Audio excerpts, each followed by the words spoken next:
It's a process, involuntary function by which lung muscles expand and contract fat.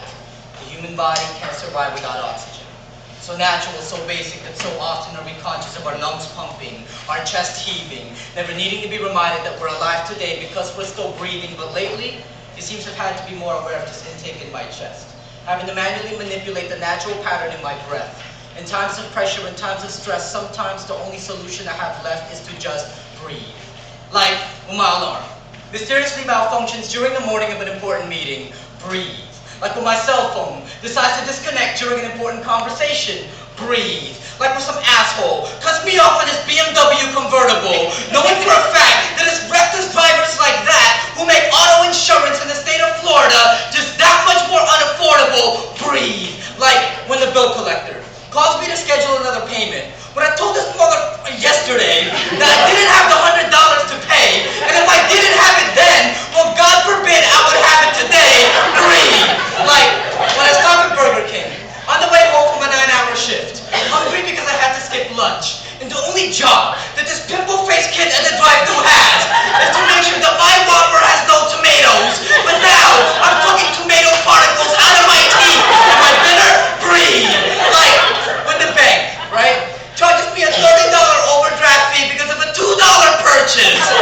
But when I call customer service about this injustice, I have to repeat myself 10 times to a voice-activated menu who won't even let you talk to a human being until it registers your account number correctly. 4, damn it, I said 4! Tax time and pregnancy test, too many bills and not enough checks, and all the other irritating situations that disturb your peace. Though all the tantrums you want, can call the furniture you need, but when the dust settles, all you can do is just breathe. Until the one day everything falls into perspective.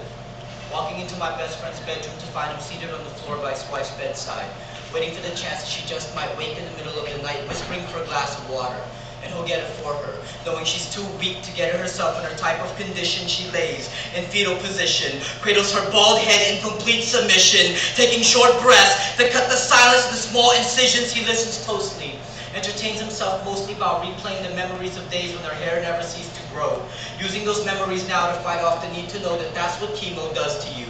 Imagine him sitting, waiting for the time to pass, fingers feeling the stubble of his own bald head, which he purposely shaved that morning just to make her laugh, wishing now that he could revert time and choose medicine instead of graphic design as a career path. But even that won't grant better answers, because with cancer, all you can do is remedy the symptoms and tend to her needs, then sit back in blind wisdom and just breathe. So precious, so full of life, that despite all of our trials, tribulations, and strife, I'm beginning to realize that nothing is more essential than the feeling of being alive. And struggle, that's just freedom waiting to unfold. And freedom is just the breath that refuses to grow old. And the breath is just a soundtrack to the stories of life that need to be told. So to you I offer this life.